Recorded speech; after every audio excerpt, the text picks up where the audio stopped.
Passagens de ônibus eram, agora, um luxo que eles não podiam se permitir, e Marianne já estava exausta quando chegaram ao alto da ladeira.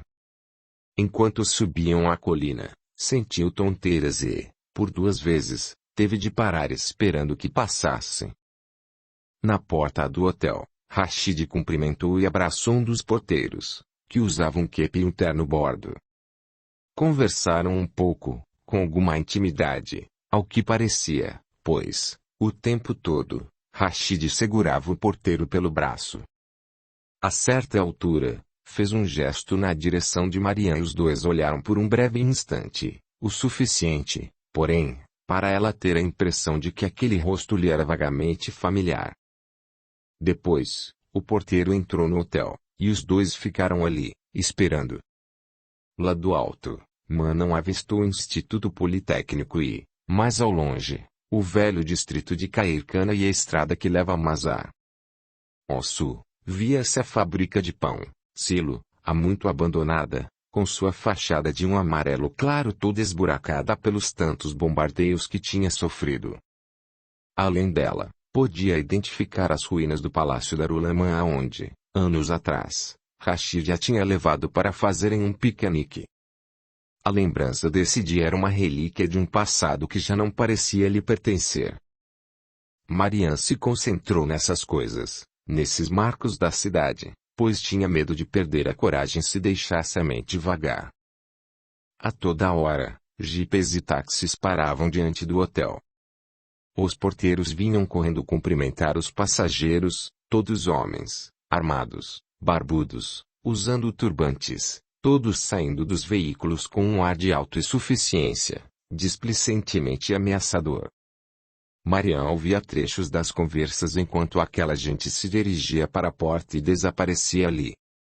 Ouviu falar em Pashto Farsi, mas também urdu e árabe. Veja, esses são os nossos verdadeiros amos, disse Rashid, em voz alta. Muçulmanos árabes e paquistaneses. Os talibãs não passam de joguetes nas mãos dessa gente. Esses aí é que mexem os peões do jogo e o Afeganistão é apenas um imenso tabuleiro. Acrescentou ainda que circulavam boatos de que os talibãs permitiam que essas pessoas instalassem campos secretos por todo o país, e, nesses locais, jovens eram treinados para se tornarem homens-bomba e combatentes do jihad. Por que ele está demorando tanto? Indagou Marianne. Rashid cuspiu no chão e chutou um pouco de terra para cobrir a cusparada. 1 hora depois, entraram no hotel, seguindo o porteiro. Atravessaram o saguão deliciosamente fresco, com os sapatos ressoando no piso de ladrilhos. Marianne viu 2 homens sentados em poltronas de couro, e, entre eles, uma mesinha e seus rifles. Tomavam chá preto, comendo jalebi em calda, e as rodelas fritas do doce se espalhavam pelo prato, polvilhadas de açúcar. Lembrou então de Aziza, que adorava jalebi e desviou os olhos. O porteiro os conduziu até uma varanda. Do bolso, tirou um pequeno telefone preto, sem fio, e um pedaço de papel onde havia um número anotado. Disse a Rashid que era o telefone por satélite de seu supervisor. Consegui 5 minutos, declarou ele. Não mais que isso. Tak Shakur, disse Rashid. Estou lhe devendo essa. O porteiro assentiu e se afastou. Rashid teclou o número. Passou o telefone para Marianne. Aquele sinal cheio de ruídos levou sua mente para longe. Ela se lembrou da última vez que tinha visto Jalil, 13 anos atrás, na primavera de 1987. Ele ficou parado na rua, defronte de sua casa, apoiado numa bengala, junto ao Mercedes azul com placa de Herat com uma linha branca atravessando a capota, a tampa da mala e o capô. Ficou horas ali, esperando por ela, chamando-a de quando em quando pelo nome, exatamente como Marianne tinha feito uma vez, chamando o nome dele diante de sua casa. Por um momento, tinha afastado um pouquinho as cortinas e olhado para ele. Apenas uma olhada, mas foi o bastante para ela ver que Jalil tinha agora o cabelo branco e que estava um tanto curvado. Usava óculos, uma gravata vermelha, como sempre, e o famoso triângulo branco do lenço aparecendo no bolso do paletó. O que mais a impressionou, porém, foi ver como ele havia emagrecido. Estava muito mais magro do que o Jalil de suas recordações. O paletó do terno marrom chegava a ficar pendurado nos ombros e as calças embolavam por cima dos sapatos. Ele também a viu, apenas por um instante. Os olhos de ambos se encontraram através da brecha nas cortinas, exatamente como havia acontecido anos atrás, em outra janela. Então, Marianne tratou de fechar rapidamente as cortinas e ficou sentada na cama esperando ele ir embora. Lembrou-se da carta que ele acabou deixando à sua porta e que ela guardou por vários dias, debaixo do travesseiro, apanhando-a de vez em quando, virando-a nas mãos para um lado e para o outro. Finalmente, rasgou aquela carta sem abri-la. E, agora, ali estava ela, tantos anos depois, telefonando para ele. Marianne se arrependia de sua tolice, de seu orgulho meio infantil. Adoraria tê-lo deixado entrar. Que mal haveria nisso? Qual o problema de se sentar com ele, de deixá-lo dizer o que tinha vindo lhe dizer? Afinal, era o seu pai. É bem verdade que não tinha sido um bom pai, mas como seus defeitos lhe pareciam banais atualmente, como lhe pareciam fáceis de perdoar-se comparados à maldade de Rashid ou à brutalidade e à violência que tinha visto os homens se infligirem mutuamente. Adoraria não ter destruído aquela carta. Do outro lado da linha, uma voz masculina bem grave lhe disse que era do escritório do prefeito de Herat. Marianne pigarreou. Salam, irmão. Estou procurando alguém que vive em Herat. Ou vivia, hectares muitos anos. Ele se chama Jalil Khan. Morava em Shirinal e era o dono do cinema. O senhor sabe o seu paradeiro? Foi para isso que ligou para o escritório do prefeito? Perguntou o homem, visivelmente irritado. Marianne lhe respondeu que não sabia para onde mais poderia telefonar. Desculpe-me, irmão, disse ela.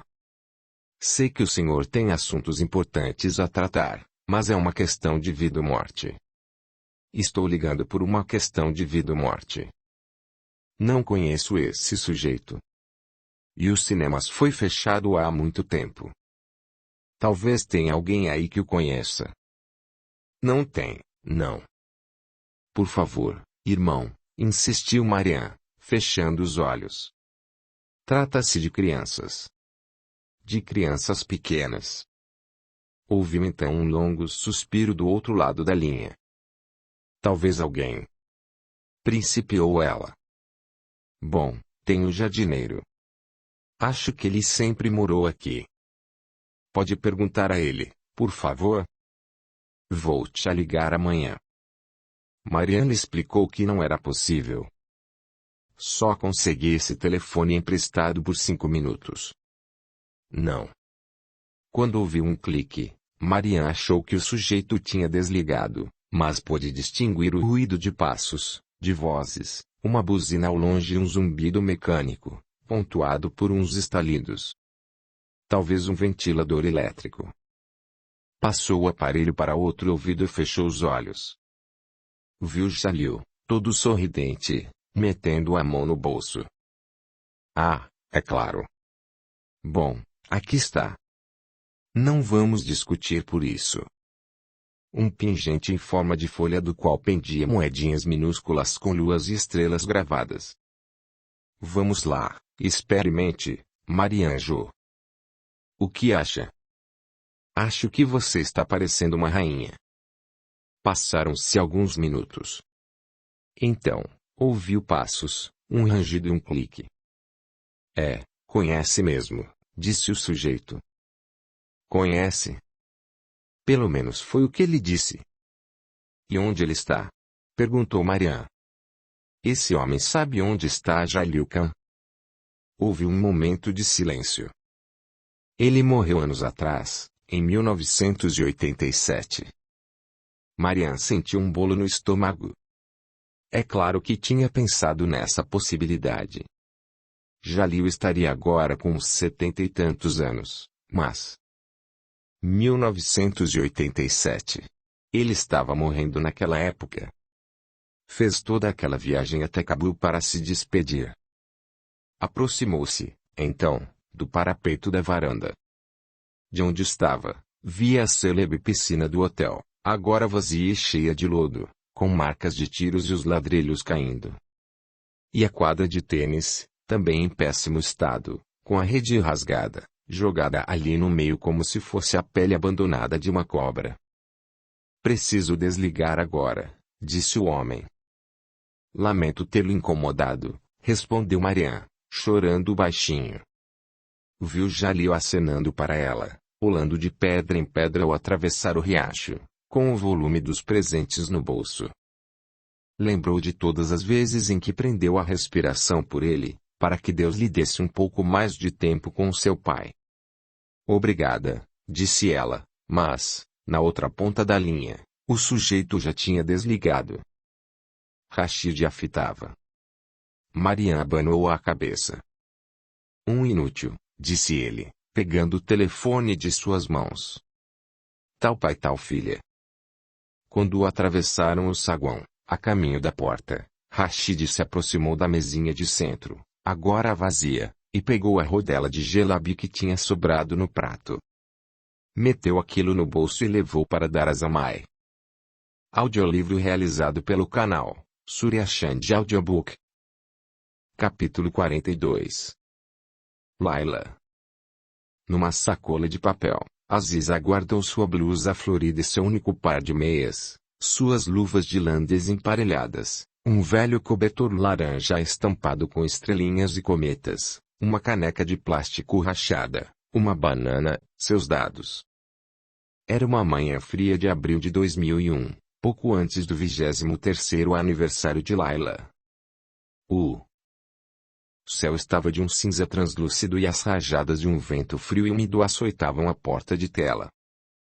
Dias antes, Laila ouviu a notícia de que Ahmad Shamassol tinha ido à França e falado diante do Parlamento Europeu. Atualmente, estava no norte do país, sua terra natal, liderando a Aliança do Norte, único grupo de oposição que ainda combatia os talibãs. Na Europa, Massol já havia alertado o Ocidente sobre os campos de treinamento de terroristas no Afeganistão, e pediu ajuda aos Estados Unidos para lutar contra o Talibã. Se o presidente Bush não nos ajudar, disse ele, esses terroristas logo estarão atacando o país dele e a Europa.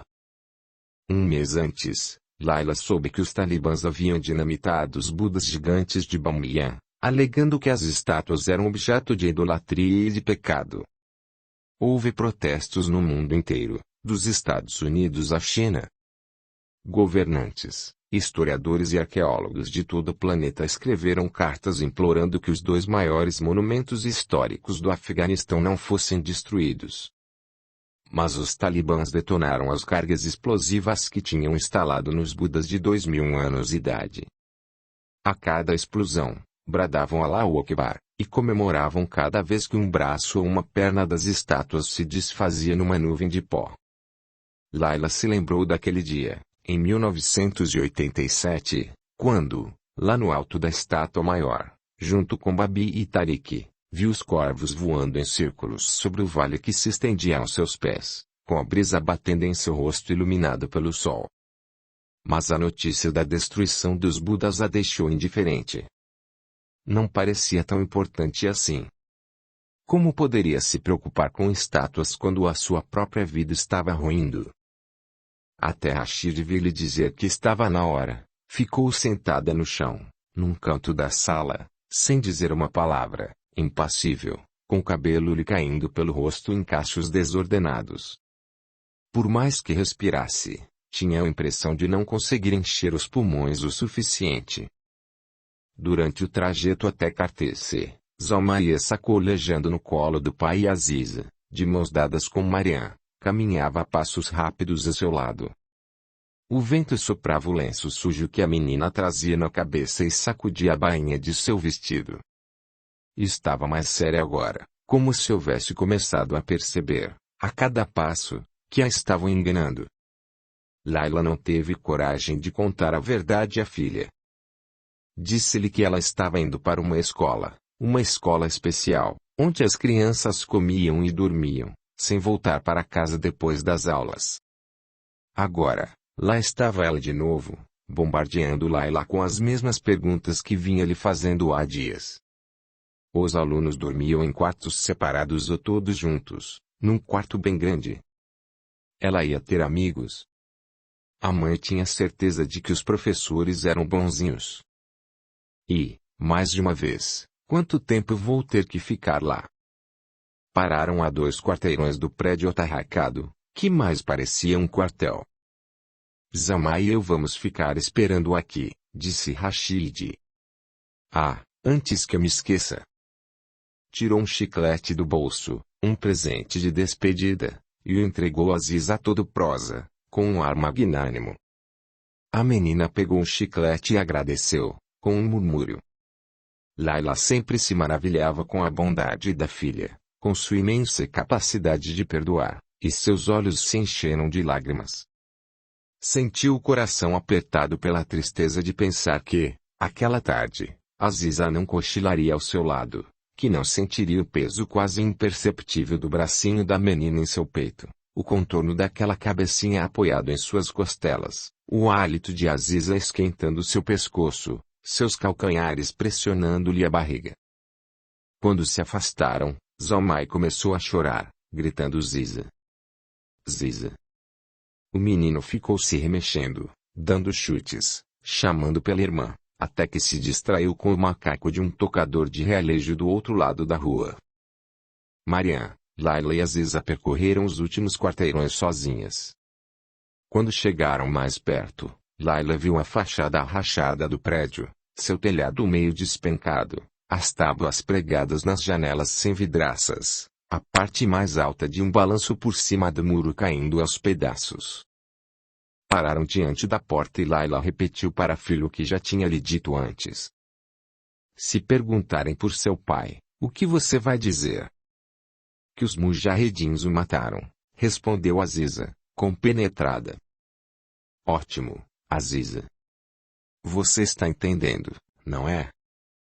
E porque essa escola é especial, disse a menina. Agora que estavam ali, e o prédio tinha se tornado realidade, parecia bem abalada. Seu lábio superior tremia e seus olhos ameaçavam se encher de lágrimas. Laila percebeu, então, que a filha estava lutando para ser corajosa. Se dissermos a verdade, prosseguiu Aziza, meio sem fôlego, com um fiozinho de voz, eles não vão me aceitar. E uma escola especial. Quero ir para casa. Venho visitar você o tempo todo, disse Laila, fazendo um grande esforço. Prometo. Eu também, disse Marian. Nós duas viremos visitá-la, Aziza 70, e vamos brincar juntas, como sempre fazemos. E só por algum tempo, até o seu pai arranjar trabalho. Aqui tem comida, acrescentou Laila, trêmula, sentindo-se aliviada por estar de burca, pois, por baixo daquele traje, Aziza não podia ver que estava arrasada. Aqui, você não vai ficar com fome. Eles têm arroz, pão e água, e talvez até frutas. Mas você não vai estar aqui. E Kala Marian não vai estar comigo. Venho visitá-la, disse Laila. Sempre. Olhe para mim, Aziza. Venho visitá-la. Sou sua mãe. Venho visitá-la, nem que tenha de morrer por isso. O diretor do orfanato era um homem encurvado, de ombros estreitos, com um rosto levemente enrugado. Era meio calvo, tinha uma barba arrepiada e olhos miúdos que pareciam ervilhas. O seu nome era Zaman. Usava um barrete e a lente esquerda de seus óculos estava quebrada. Enquanto se dirigiam ao seu escritório, perguntou a Laila e a Marian como ambas se chamavam e também perguntou o nome e a idade de Aziza. Seguiram por corredores mal iluminados onde crianças descalças se afastavam para deixá-los passar e ficavam só olhando. Todas estavam descabeladas ou tinham a cabeça raspada, Usavam suéteres com as mangas esfarrapadas, jeans rasgados, com os joelhos inteiramente rotos, e casacos remendados com fita isolante. Layla sentiu cheiro de sabão e talco, amônia e urina, e percebeu também a apreensão crescente de Aziza, que tinha começado a choramingar. A certa altura, avistou o pátio. Um terreno cheio de mato, um balanço caquético, pneus velhos, uma bola de basquete murcha. Os quartos por que passavam estavam vazios, com pedaços de plástico cobrindo o vão das janelas. De um desses quartos, surgiu um menino que agarrou Layla pelo braço, tentando subir em seu colo. Um empregado, que estava limpando algo que parecia uma poça de urina, deixou o esfregão de lado e veio afastar o garoto dali. Zaman era gentil com os órfãos, mas parecia tratá-los como se fossem propriedade sua. Ao passar, dava uns tapinhas na cabeça de alguns, dizia-lhes uma ou duas palavras cordiais, afagava-lhes o cabelo, sem contudo assumir uma atitude protetora. As crianças gostavam daqueles gestos. Layla teve a impressão de que todos olhavam à espera de um sinal de aprovação. Ele as convidou a entrar no escritório mobiliado apenas por 3 cadeiras de armário e uma escrivaninha caótica, com pilhas de papel espalhadas por todo lado. A senhora de Herat, disse ele, dirigindo-se a Marianne. Dá para notar pelo sotaque. Reclinou-se um pouco na cadeira, cruzou as mãos na altura da barriga e disse que tinha um cunhado que morava lá. Mesmo em gestos tão banais como esses, Layla podia notar os movimentos cuidadosamente estudados. E, embora o diretor sorrisse ligeiramente, a moça percebia algo perturbado e sofrido por baixo daquela aparência, um desapontamento e um sentimento de derrota sob a capa de um falso bom humor. Ele trabalhava com vidro, prosseguiu Zaman. Fazia aqueles lindos cisnes verdes jade. Olhando contra o sol, eles brilham por dentro, como se o vidro estivesse cheio de joias minúsculas. A senhora voltou à sua terra. Marianne lhe disse que não. Eu sou de Kandahar. Já esteve lá, Ganashira? Não? Ah, é uma cidade linda. Que jardins! E as uvas? Ah, as uvas! Um verdadeiro fascínio para o paladar. Umas poucas crianças tinham parado na porta e estavam olhando lá para dentro. Zaman os despachou delicadamente, em pasto. É claro que também adoro Herat. A cidade dos artistas e dos escritores, dos sufis e dos místicos. Conhecem a velha piada que diz que não se pode esticar a perna em Herat sem chutar o traseiro de um poeta? Ao lado de Layla, Aziza riu. Ah, pronto, exclamou Zaman, fingindo surpresa. Fiz você rir, minha pequena Ganashira. Em geral, essa é a parte mais difícil dessa história.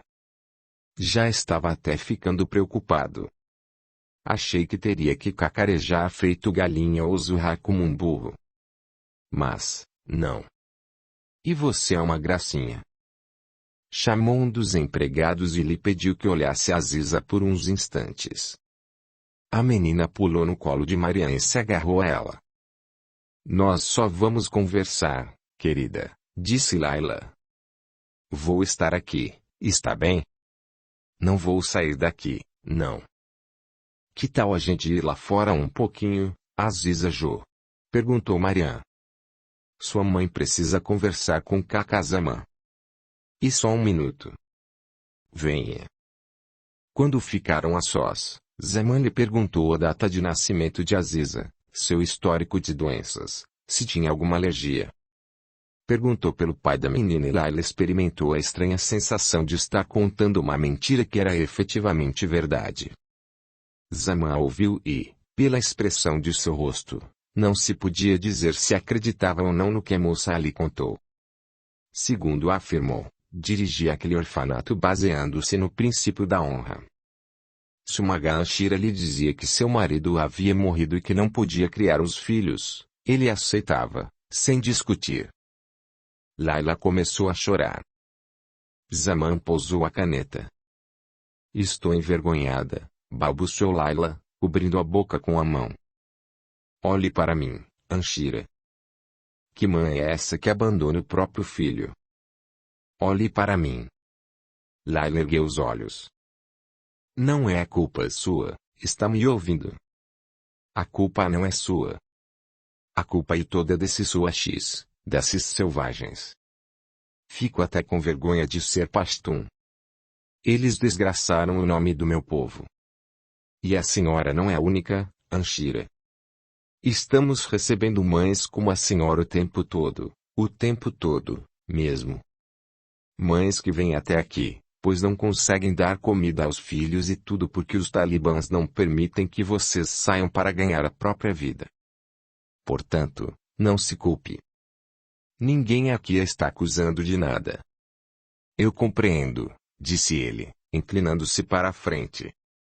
Eu compreendo, Anchira. Laila enxugou os olhos com uma ponta da burca.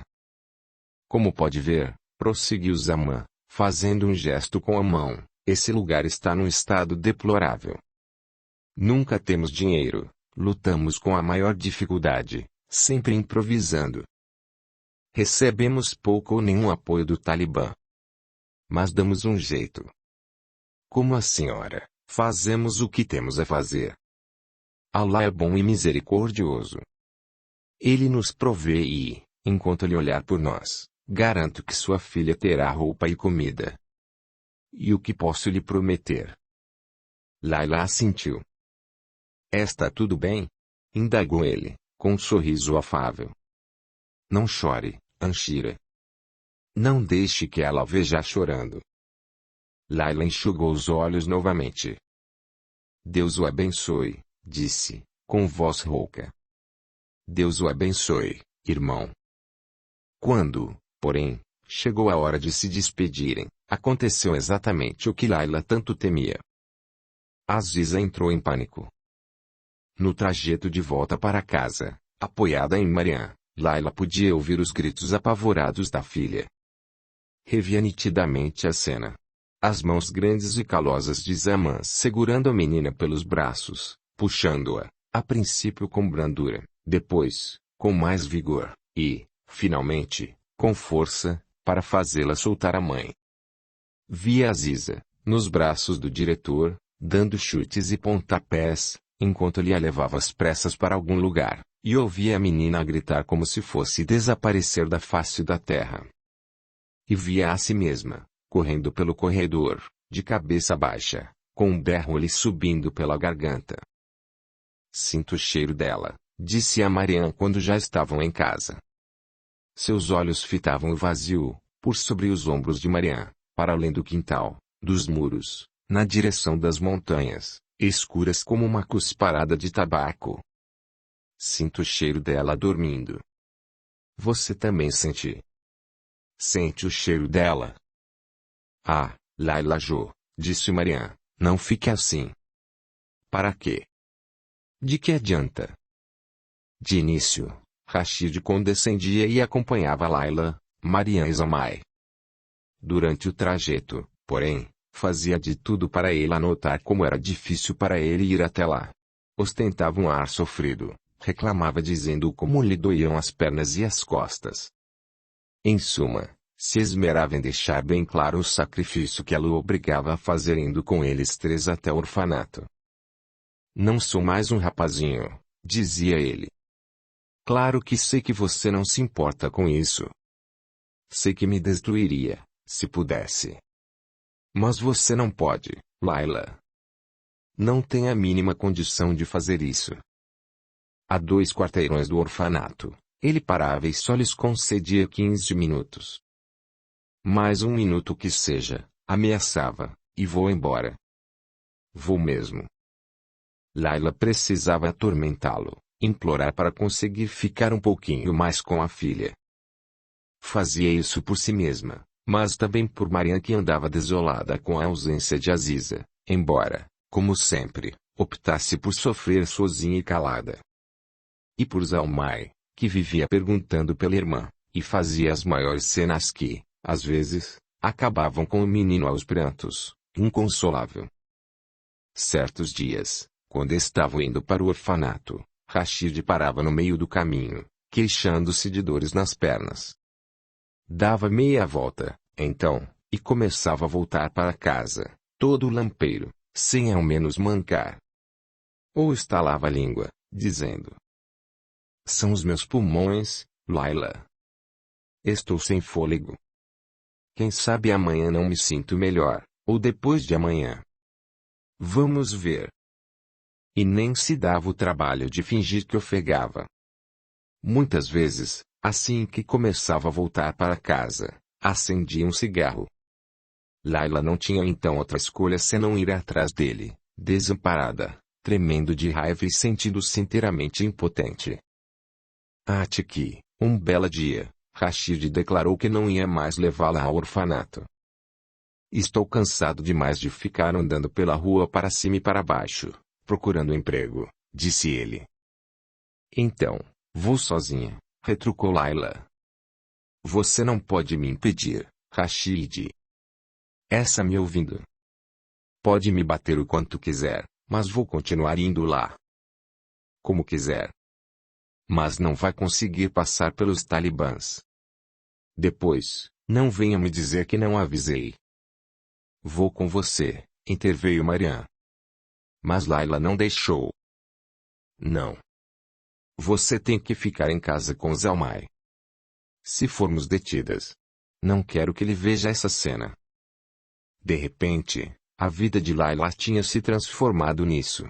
Encontrar um jeito de ver Aziza. Na maior parte do tempo, não conseguia sequer chegar ao orfanato. Logo ao atravessar a rua era notada pelos talibãs que a crivavam de perguntas. "Qual é o seu nome? Onde está indo? Por que está sozinha?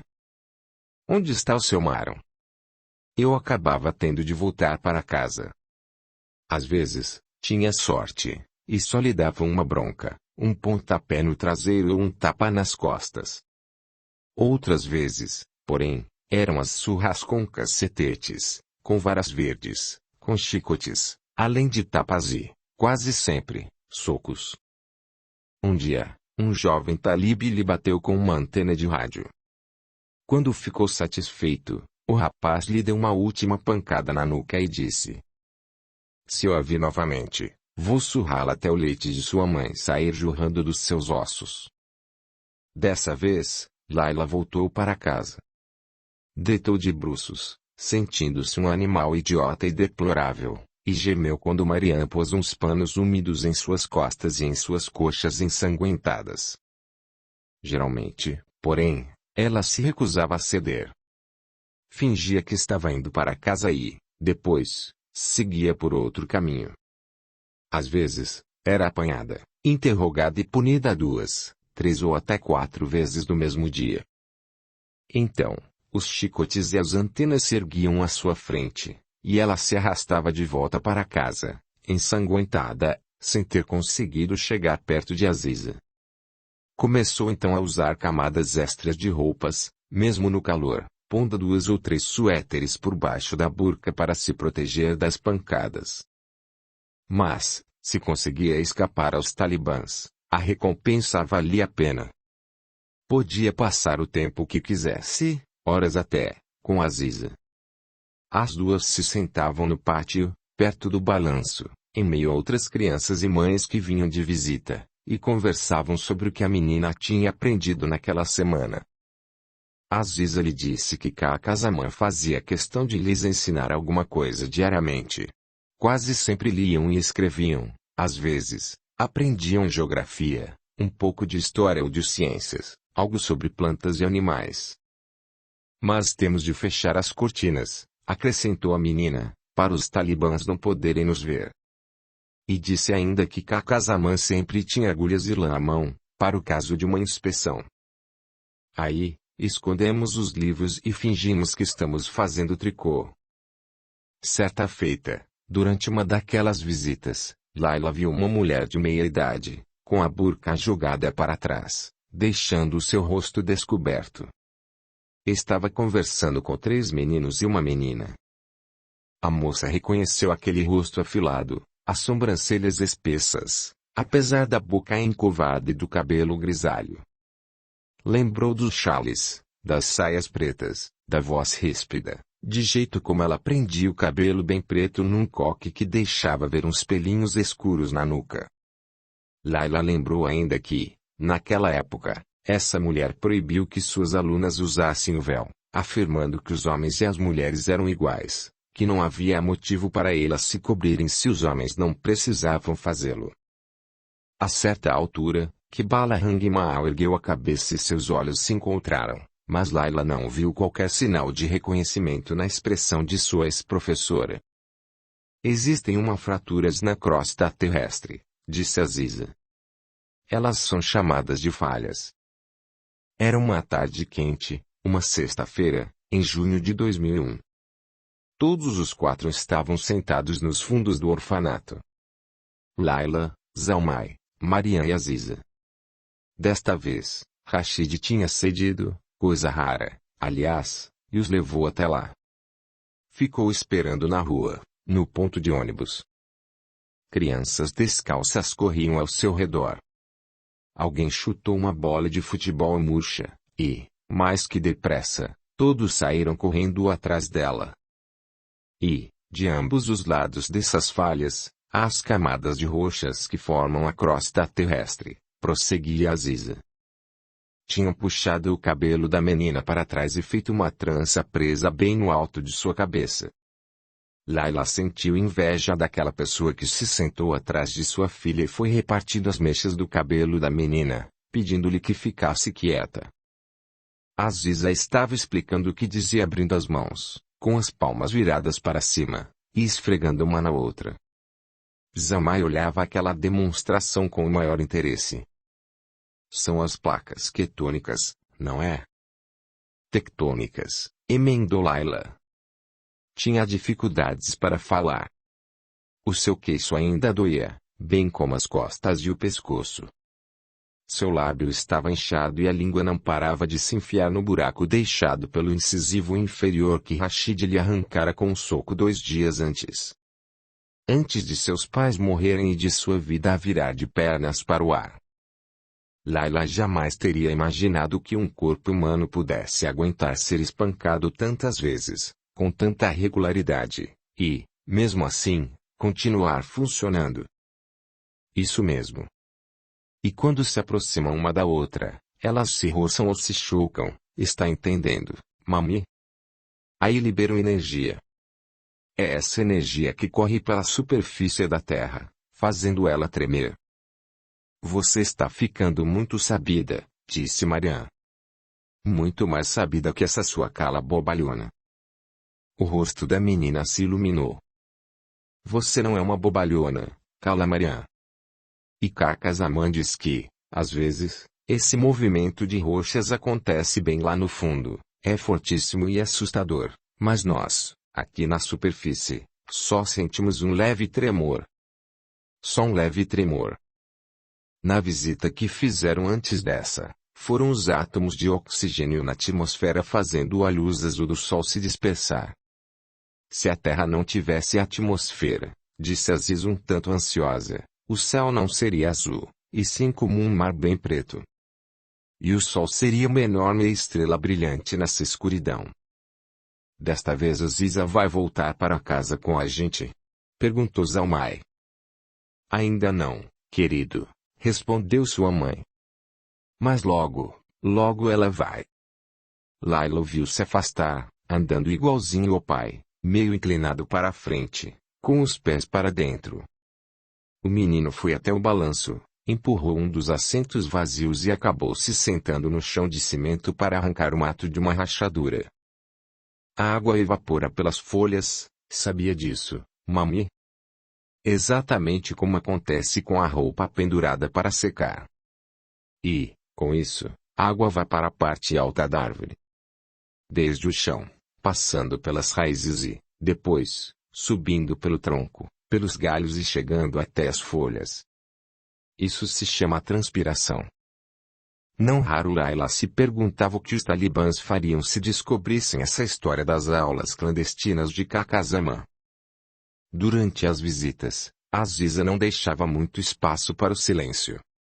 Estava sempre falando alto e efusivamente, com uma voz vibrante. Fazia digressões com relação aos temas e gesticulava muito, mexendo as mãos de um jeito irrequieto, nada habitual naquela menina. E seu riso também estava diferente.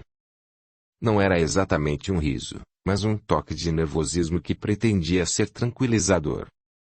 Ao menos era o que Layla desconfiava. E havia ainda outras mudanças. Layla reparou que a filha tinha terra nas unhas. Quando Aziza percebeu que a mãe tinha notado aquilo, logo tratou de esconder as mãos sob as coxas. Sempre que uma criança chorava perto delas, com o nariz escorrendo, ou que alguma delas passava por ali, de bunda de fora, com o cabelo imundo, Aziza pestanejava e tentava disfarçar.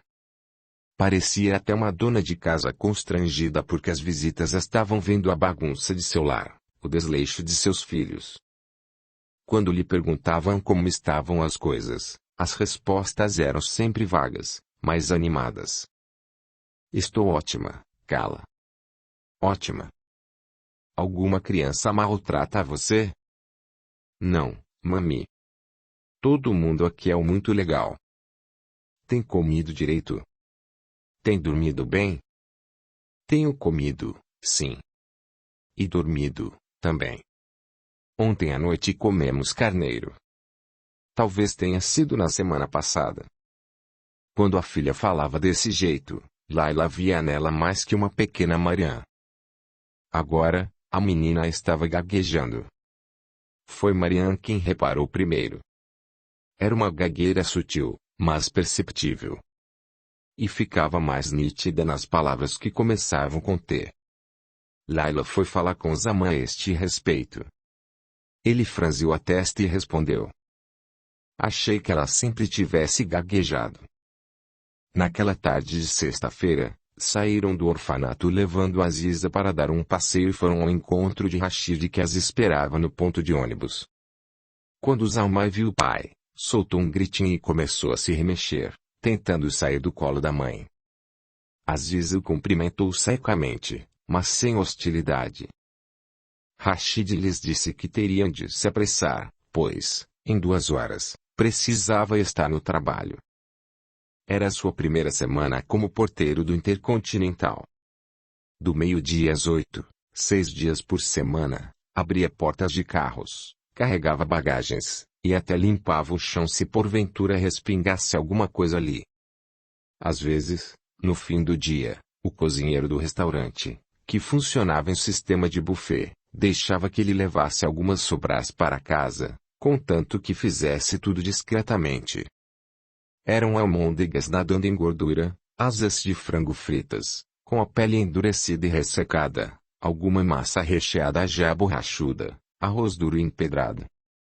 Rashid prometeu a Layla que, assim que tivesse juntando algum dinheiro, Aziza poderia voltar para casa. Ele estava de uniforme. Terno bordô de poliéster, camisa branca, gravata de nó feito e o kepi comprimindo o cabelo branco. Vestido daquele jeito, Rashid era outra pessoa. Parecia vulnerável, lamentavelmente desnorteado, quase inofensivo. Como alguém que houvesse aceitado, sem esboçar qualquer protesto, as indignidades que a vida lhe impôs. Alguém a um só tempo patético e admirável em sua docilidade. Pegaram o ônibus até a cidade Titanic. Caminharam pelo leito do rio margeado, de ambos os lados, por lojinhas improvisadas. Perto da ponte, enquanto desciam os degraus, viram um homem morto, pendurado num guindaste. Estava descalço, suas orelhas haviam sido arrancadas e seu pescoço estava amarrado à ponta de uma corda.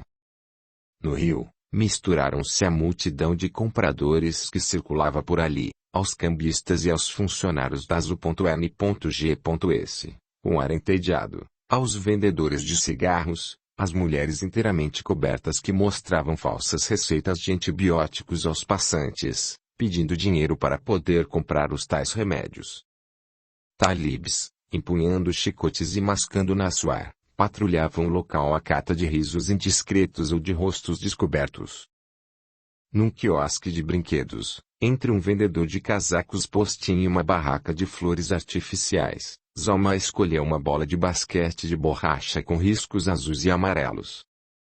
Escolha alguma coisa, disse Rashid, dirigindo-se a Aziza. A menina se aproximou, hesitante, visivelmente embaraçada. Ande logo. Tenho que estar no trabalho daqui 1 hora. Aziza acabou escolhendo uma daquelas máquinas de chicletes. A mesma moeda inserida para fazer a bolinha cair voltava, saindo por uma portinhola na base do brinquedo. O rosto de Rashid se anuviou quando o vendedor lhe disse o preço. Houve uma breve discussão e, no fim, Rashid se virou para Aziza, em tom de repreensão, como se fosse ela que tivesse discutido com ele. Devolva isso. Não posso comprar os dois. No caminho de volta, a aparente animação de Aziza foi desaparecendo à medida que se aproximavam do orfanato. A menina parou de gesticular. Seu rosto ficou taciturno. Era sempre assim. Agora, era Layla que, com a ajuda de Marian, tratava de puxar conversa, rindo nervosamente, falando à toa e quase sem parar, tentando preencher aquele silêncio melancólico. Audiolivro realizado pelo canal Surya Chand Audiobook. Mais tarde, depois que Rashid as deixou em casa e pegou o ônibus para ir trabalhar, Layla viu filha assinando e se arrastando junto ao muro dos fundos do orfanato. Lembrou da gagueira de Aziza, e do que ela tinha dito a respeito de fraturas e colisões fortíssimas que aconteciam bem lá no fundo, mas que, às vezes, nós só percebíamos como um ligeiro tremor na superfície. Vá embora, gritou Zamai. Xi, exclamou Marian. Com quem você está falando? Com ele. Com aquele homem ali, respondeu o menino, apontando numa direção. Layla acompanhou o gesto do filho. E efetivamente, tinha um homem parado na frente da casa, recostado na porta. Ele virou a cabeça quando as viu chegando. Descruzou os braços. Deu uns passos em sua direção, mancando. Layla parou. Um ruído surdo lhe subiu pela garganta. Suas pernas ficaram bambas. De repente, precisou segurar o braço de Marian, ou seu ombro, seu pulso, qualquer coisa, fosse o que fosse, para não cair. Mas não fez nada disso. Não ousou fazê-lo. Não ousou mover um músculo.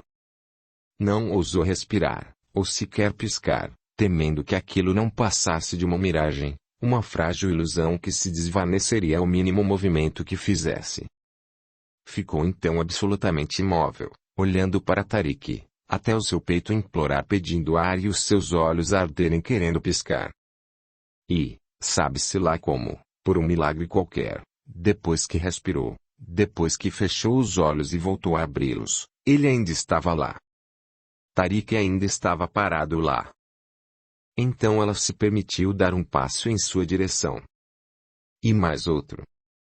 E outro ainda. De repente, estava correndo. Capítulo 43. Marian. Lá em cima, no quarto de Marian, Zalma estava impossível. Brincou com a bola nova de borracha por algum tempo, jogando-a no chão e nas paredes. Marian lhe pediu para não fazer isso, mas o menino sabia que ela não tinha nenhuma autoridade sobre ele e continuou atirando a bola para cá e para lá, enfrentando-a com um ar desafiador. Depois, os dois passaram alguns instantes empurrando, de um lado a outro do quarto, a ambulância de brinquedo com letras vermelhas enormes nas laterais.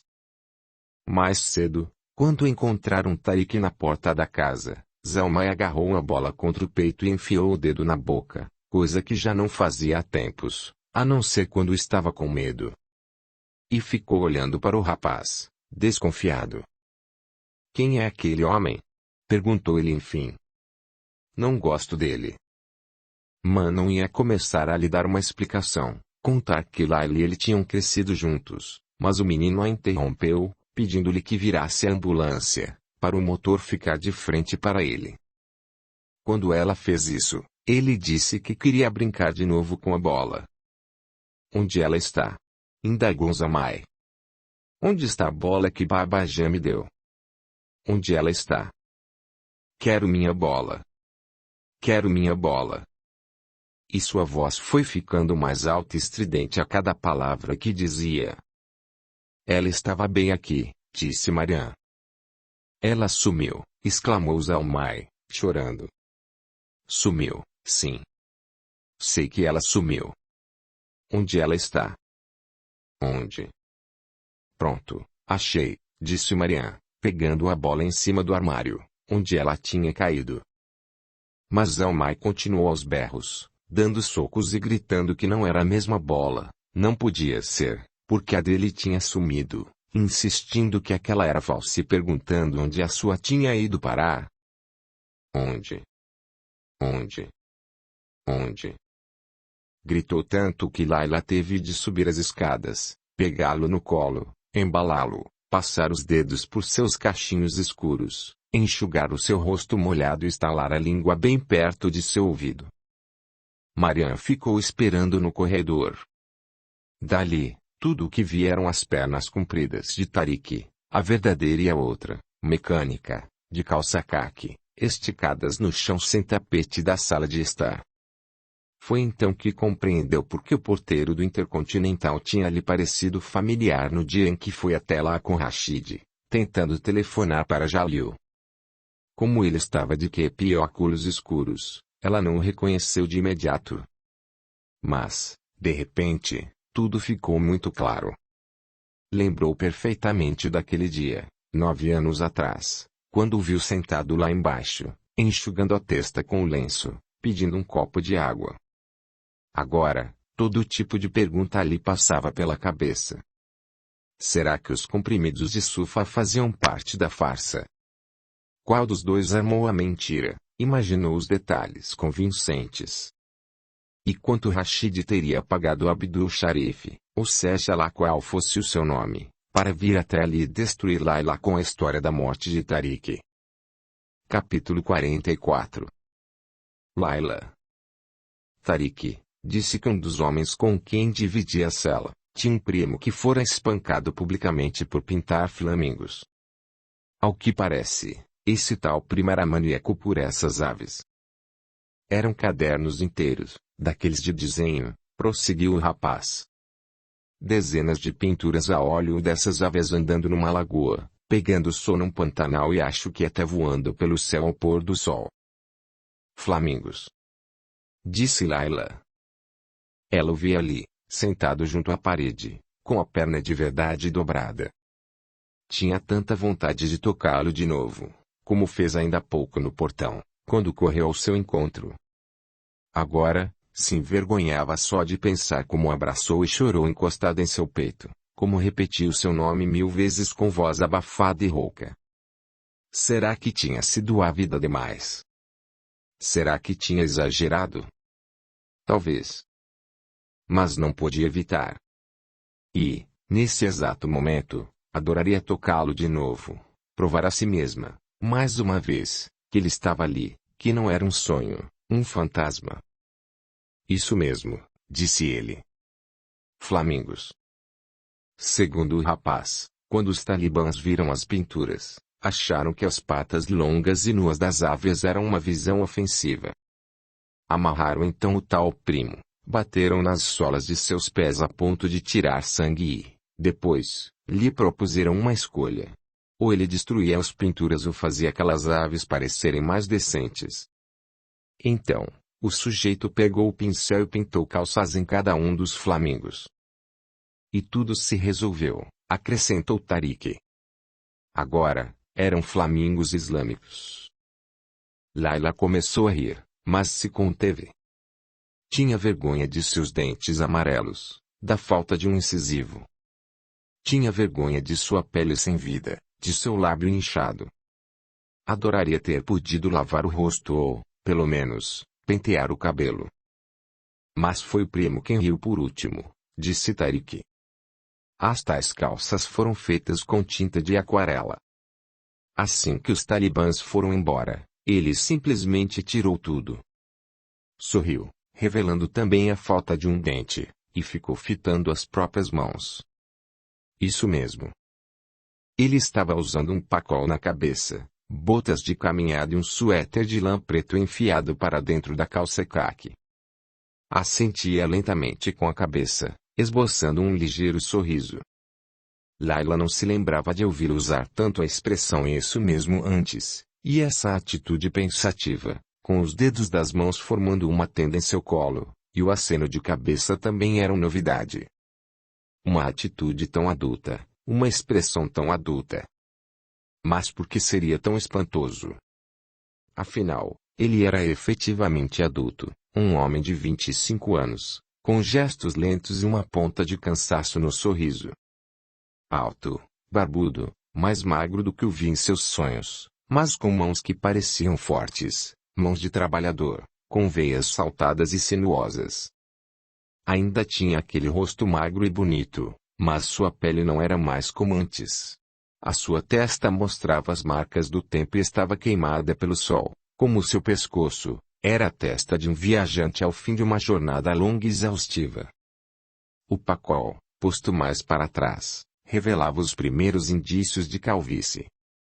O tom de seus olhos cor de avelã era mais desbotado do que em suas lembranças, mais claro, ou quem sabe não era apenas o efeito da luz da sala. A moça se lembrou então da mãe de Tariq, com seus gestos pausados, seu sorriso esperto, sua estranha peruca arroxeada. E lembrou também de seu pai, com aqueles olhos meio estrábicos, aquele humor sarcástico. Mais cedo, no portão, com a voz embargada pelas lágrimas, tropeçando nas próprias palavras, Layla lhe contou o que achava que tinha acontecido com a sua família, e ele abanou a cabeça. Perguntou-lhe então, agora, como estavam seus pais. Mas se arrependeu quando o rapaz baixou os olhos e disse, de um jeito um tanto distraído: morreram. Sinto muito. É eu também. Tome, disse ele, tirando do bolso um saquinho de papel e estendendo-o para ela. Com os cumprimentos de Aliona, acrescentou. Ali dentro, havia um pedaço de queijo embrulhado em plástico. Aliona. Lindo nome, disse Layla.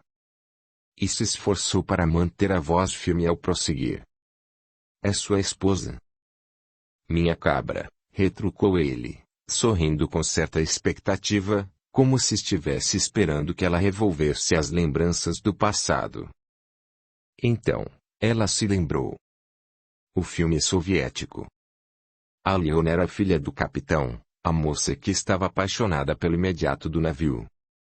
Depois, se recordou daquele dia em que os dois, juntamente com Razina, foram ver os tanques e os jipes soviéticos deixando Cabul, o dia em que Tariq estava usando aquele ridículo gorro de pele russo. Tive que amarrá-la numa estaca cravada no chão, disse Tariq. E também construir uma cerca. Por causa dos lobos. Lá nas colinas, onde moro, talvez a uns 500 metros de distância, tem um bosque quase todo de pinheiros, alguns abetos, alguns cedros. Em geral, eles só ficam pelo bosque, mas nunca se sabe. Com uma cabra balindo, um lobo pode resolver sair vagando por ali. Por isso a cerca. E a estaca? Layla lhe perguntou que colinas eram essas. Pir Panjai, disse ele. No Paquistão. O lugar onde moro é conhecido como Murrey. E uma região de veraneio, a 1 hora de Islamabad. É um local montanhoso, muito verde, cheio de árvores, bem acima do nível do mar. Por isso e fresco no verão. Perfeito para turistas. Tariq lhe contou que foram os britânicos que construíram tudo por ali, perto de seu quartel em Rawalpindi, para os vitorianos escaparem ao calor. Ainda se vêem algumas relíquias do período colonial, como o salão de chá, os bangalôs de teto de zinco, que eles chamavam de cottages, esse tipo de coisa. A cidade em si é pequena e agradável. A rua principal era chamada Ti-Meio. É onde ficam o correio, um bazar, uns poucos restaurantes, lojas que cobram os tubos dos turistas por objetos de vidro pintado e tapetes artesanais. Curiosamente, a rua de Mônica funciona num sentido, numa semana, e no outro, na semana seguinte. A gente de lá diz que o tráfego também é assim em alguns lugares da Irlanda, comentou Tariq. Não sei se é verdade. De todo modo, é um lugar bonito. A vida por lá é bem simples, mas eu gosto. Gosto de morar ali.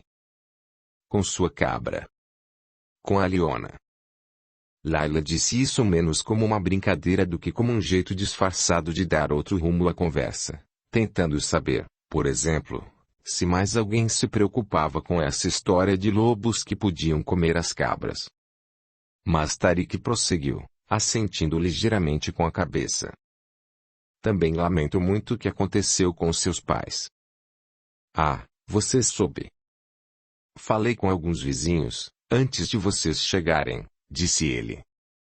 E, durante a pausa que se seguiu, Layla se perguntou o que mais os vizinhos teriam dito. Não conheço mais ninguém.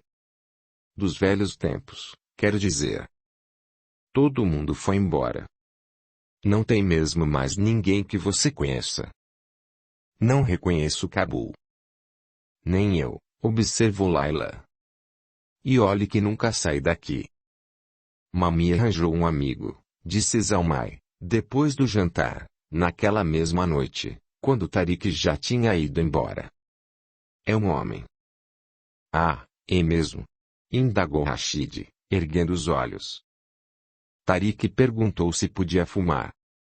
Tinham passado algum tempo no campo de refugiados de Nazirbagh, perto de Peshawar, disse ele, batendo a cinza do cigarro num pires. Quando chegaram, já havia 60.000 afegãos vivendo ali. Não era tão ruim quanto alguns outros campos como, Deus me perdoe, Jalozai, prosseguiu ele. Acho que, a certa altura, chegou a ser uma espécie de campo modelo, na época da Guerra Fria, um lugar que o Ocidente mostrava para provar ao mundo que não estava se limitando a introduzir armas no Afeganistão. Mas isso foi durante a guerra contra os soviéticos, naquela época do jihad, do interesse do mundo inteiro pelo país, das doações generosas, e das visitas de gente como Margaret Thatcher. O resto da história você conhece, Layla, acrescentou ele. Depois da guerra, o bloco soviético desmoronou e o Ocidente seguiu em frente. Como já não havia mais nada que pudesse interessar no Afeganistão, a fonte de dinheiro secou. Hoje em dia, Nazirbagh é um punhado de barracas, de poeira, de esgoto a céu aberto. Quando chegamos lá, deram-nos um pau e um pedaço de lona dizendo que era para fazermos nossa própria tenda. Tariq disse ainda que a lembrança mais nítida que tinha de Nazirbagh, onde ficaram por um ano, era a cor marrom. Barracas marrons. Gente marrom. Cachorros marrons. Mingau marrom.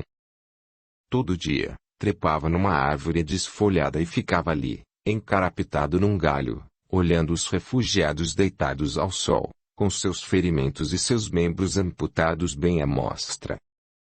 Via menininhos esquálidos carregando água em latões, apanhando cocô de cachorro para usar como lenha, fazendo rifles AKT de brinquedo com um pedaço de pau e um canivete, arrastando sacos de farinha de trigo que já não servia mais para fazer um pão que prestasse.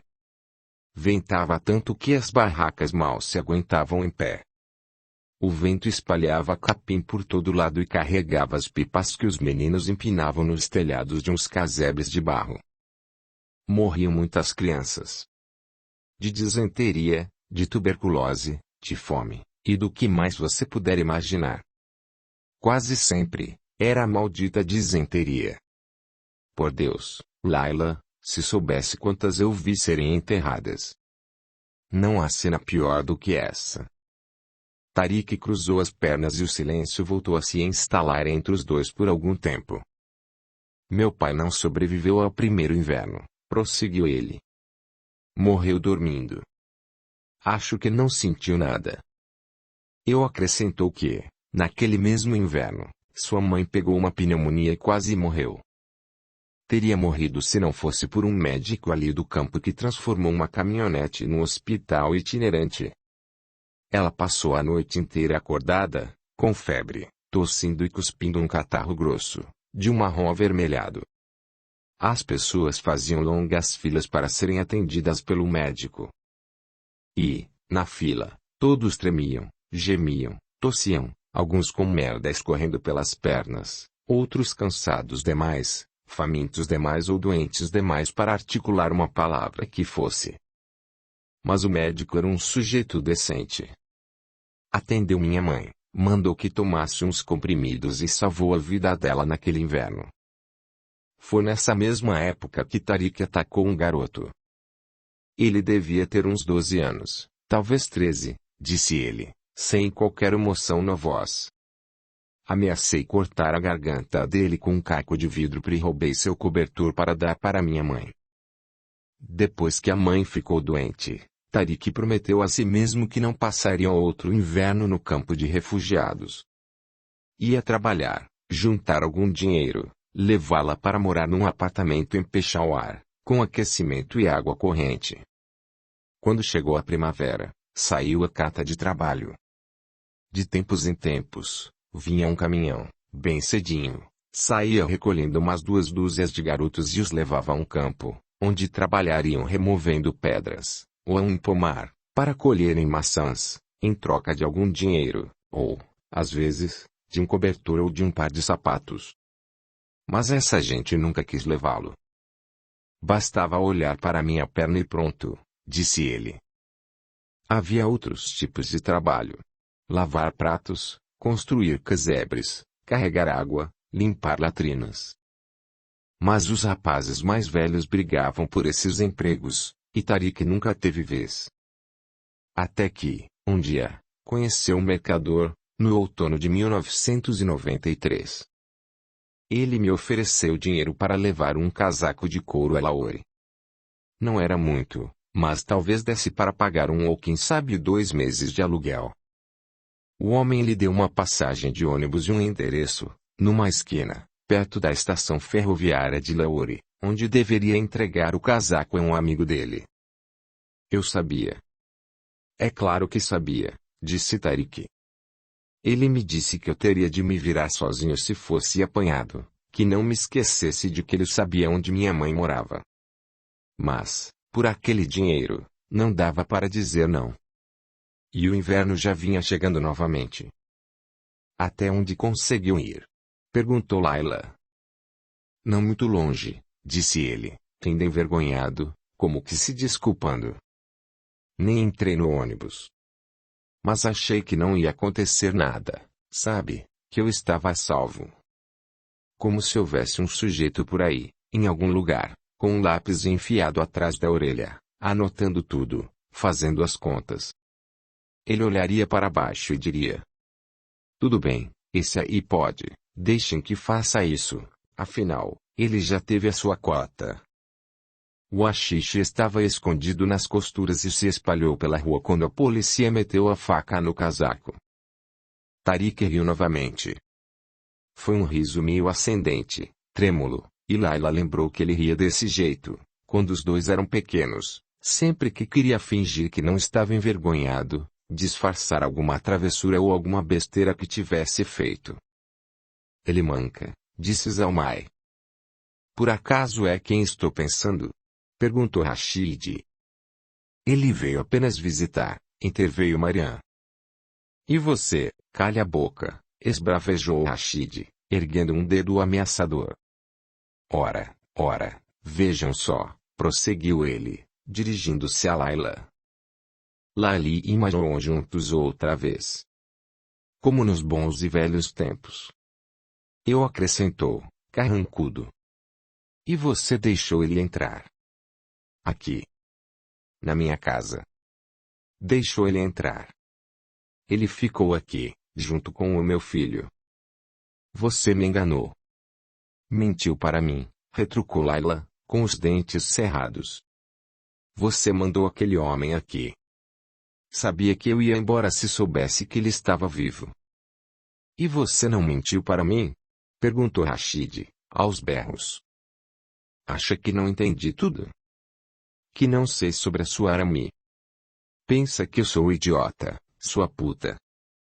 Quanto mais Tariq falava, mais Layla temia o momento em que ele parasse.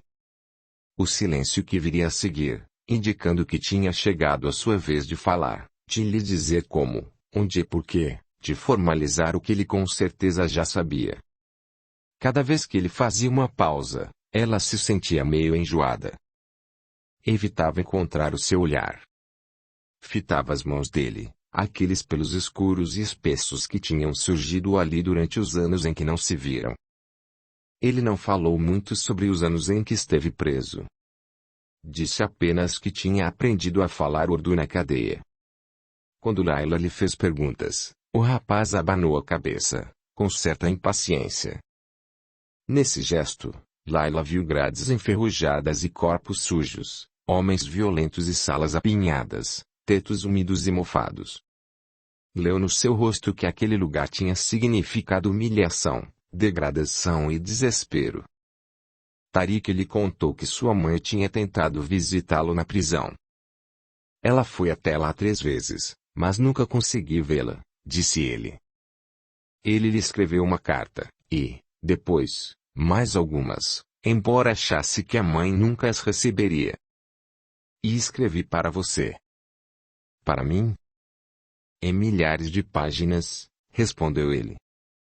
O seu amigo Rumi teria ficado com inveja da minha produção, acrescentou, e riu novamente. Desta vez, riu alto, como se estivesse espantado com a própria ousadia, mas também encabulado pelo que acabava de dizer. Zalmay começou a berrar lá em cima. Exatamente como nos velhos tempos, então, disse Rashid. Vocês dois. Suponho que tenha deixado ele ver o seu rosto. Deixou sim, disse Zalmay. E, repetiu, dirigindo-se a Layla. Deixou sim, mami. Eu vi. O seu filho não gosta muito de mim, observou Tariq quando Layla voltou. Desculpe, disse ela. Mas não é isso não. Ele só. Não ligue para ele. E tratou de mudar de assunto, pois estava se sentindo perversa e culpada por estar irritada com Zalmay. Afinal, ele era apenas uma criança, um menino que adorava o pai e a aversão instintiva que demonstrava por aquele estranho era legítima e compreensível. E escrevi para você. Milhares de páginas. Milhares de páginas. Há quanto tempo mora em Murrey? Há menos de 1 ano. Tariq lhe contou então que, na prisão, tinha feito amizade com um homem mais velho, um sujeito chamado Salim. Ele era paquistanês, um ex-jogador de hóquei na grama que tinha estado preso diversas vezes e que, agora, cumpria a pena de 10 anos por ter esfaqueado um policial disfarçado. Disse-lhe ainda que em todas as prisões tem gente como Salim. Há sempre alguém esperto e bem relacionado, que consegue burlar o sistema e arranjar coisas para si e para os outros, alguém que cheira tanto a oportunidade quanto a perigo. Foi ele que tentou ter notícias da mãe de Tariq. Foi Salim que mandou que ele se sentasse e, num tom carinhoso, paternal, lhe disse que ela tinha morrido por causa do frio. Tariq passou 7 anos na prisão paquistanesa. Acho que me safei com facilidade, disse ele. Tive sorte. O juiz designado para o meu caso tinha um irmão casado com uma afegã. Acho que ele resolveu ser indulgente, sei lá. Quando Tariq estava para sair da cadeia, no início do inverno de 2000, Salim lhe deu o endereço e o telefone de seu irmão, Said. Ele me disse que Said era dono de um pequeno hotel em Murrey, prosseguiu Tariq. Só uns 20 quartos e um saguão, um lugarzinho para turistas. E disse que eu fosse procurá-lo em seu nome. Tariq acrescentou que tinha gostado de Murrey assim que desceu do ônibus. Os pinheiros cobertos de neve, o ar frio, cortante, os chalés com janelas de madeira, a fumaça saindo das chaminés. Aquele era um lugar, pensou ele, batendo a porta de Said, que não tinha absolutamente nada a ver com todos os horrores que tinha conhecido. Mas, acima de tudo, era um lugar que fazia a própria ideia de sofrimento e de dor parecer de certa forma obscena, inimaginável. Disse a mim mesmo que ali um homem podia tocar a vida. Tariq começou a trabalhar como zelador, fazendo também concertos e outros pequenos trabalhos. Tudo correu bem durante o período de experiência de um mês, em que recebeu metade do salário. Enquanto ele falava, Layla visualizou Said, que imaginava como um sujeito de olhos miúdos e rosto corado, espiando pela janela da recepção e vendo Tariq cortar lenha e retirar a neve da entrada. Ela o viu também, meio debruçado por cima das pernas do rapaz estiradas no chão, observando enquanto ele consertava um cano da pia que estava vazando. Pôde até visualizá-lo verificando os registros para ver se estava faltando algum dinheiro. Seu quarto ficava num casebre de madeira perto do pequeno bangalô da cozinheira, uma viúva já idosa, chamada Adiba. As duas cabanas eram separadas do corpo do hotel por um punhado de amendoeiras, um banco de jardim e uma fontezinha de pedra, em forma de pirâmide, que, no verão, ficava o dia inteiro ligada, vertendo água.